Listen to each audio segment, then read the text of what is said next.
चिड़ावा शहर के नजदीकी डालमियों की ढाणी में विवादित जमीन पर संघर्ष, 1 दर्जन घायल, परिवार के 2 गुटों में हिंसक झड़प, 2 की हालत गंभीर।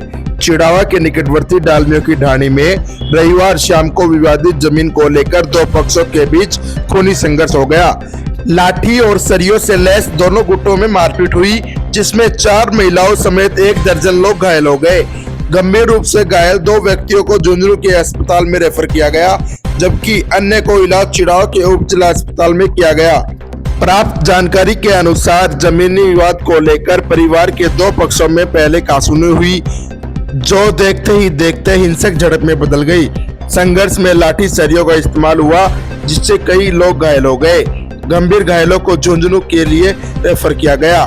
संघर्ष में एक पक्ष से बिहारी लाल सैनी पुत्र हीरालाल और सजना पत्नी बिहारी लाल को गंभीर चोटें आई है, जिनका प्राथमिक उपचार करने के बाद झुंझुनू रेफर कर दिया गया। वहीं इसी पक्ष के कृष्ण पुत्र बाबूलाल सैनी, विकास पुत्र सज्जन, दीपक पुत्र सज्जन और अंकित पुत्र सुरेश को चोटें आई, जिनका उपचार चिड़ावा के उप जिला अस्पताल में किया गया।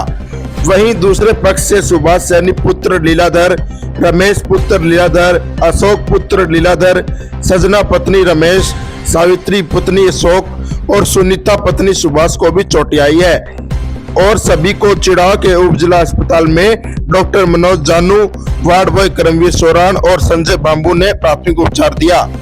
घटना के बाद दोनों पक्षों ने एक दूसरे के खिलाफ चिड़ावा थाने में शिकायत दर्ज करवाई। पुलिस ने मामला दर्ज कर जांच शुरू कर दी है।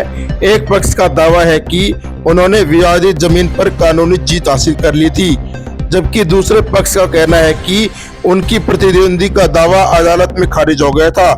पुलिस मामले की गहनता से जांच कर रही है और दोनों पक्षों के दावों की सत्यता की पुष्टि की जा रही है। जी, क्या कुछ मामला था?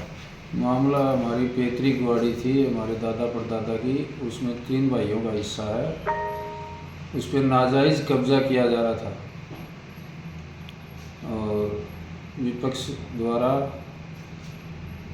तो हमने वहाँ जाके थाने में जाके पहले एप्लीकेशन दी, फिर थाना की गाड़ी गई, उसके साथ हम भी गए।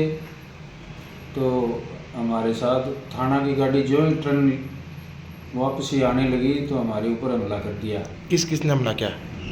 ये बाबूलाल श्यामलाल पुत्र, बिहारी लाल हीरालाल, सज्जन कुमार हीरालाल, बाबूलाल का पुत्र और सज्जन कुमार के पुत्र वगैरह सभी ने, जो भी कितने लोग थे वो? 60 आदमी थे और 2 मिस्त्री भी थे जो उनके जवाई हैं।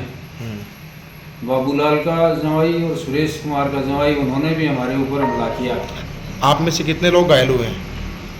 6 लोग हुए, जिसमें महिला भी बताई जा रही है। हाँ, 3 महिला थी, 3 पुरुष हैं और बच्चे भी हैं। अब आगे आप पुलिस कार्रवाई क्या करोगे? हम यहाँ पे रिपोर्ट देने के लिए आए हैं हाँ, थाना में। कुछ मामला है? मैं बताता हूँ, पुलिस आई हमारे करीब 5-5 बजे करीब। मेरा पुलिस ने बोला कि डंडा बंद कर दो काम का। फिर हमने काम बंद कर दिया। काम बंद होने के बाद पुलिस वापस निकल पड़ी। काम किसने चला रखा था? वो काम हमने चला रखा था। वो हमारी पैतृक ज़मीन है और 2 बार केस हुआ है। केस खारिज हो चुका है और हमारी तरफ हो चुका है। वो आपकी तरफ हो चुका है वो? हाँ, केस हमारी तरफ है। और फिर हम सुबह यहाँ थाने के अंदर आए थे, रिपोर्ट एप्लीकेशन दे के गए थे थाने के अंदर। फिर उन्होंने बोला कि आप काम कर लो, हम उन्हें वो पाबंद कर देंगे। पाबंद होने के बावजूद ये वहाँ पहुँचे। उसके बाद पुलिस आई। पुलिस आने के बाद लड़ाई झगड़ा हुआ। पुलिस तो वहाँ से आ गई, फिर लड़ाई झगड़ा हुआ। कितने लोगों को चोट आई आपके? हमारे 2 को तो झुंझुनू रेफर कर दिया है और मैं यहाँ हूँ। 3 की चोट आई है क्या? हाँ, और 2 के नॉर्मल है। 5 है टोटल? हाँ। अब आगे पुलिस से क्या करना चाहते हो आप? पुलिस से कह सकते हैं कि जो सही है उसका साथ दो।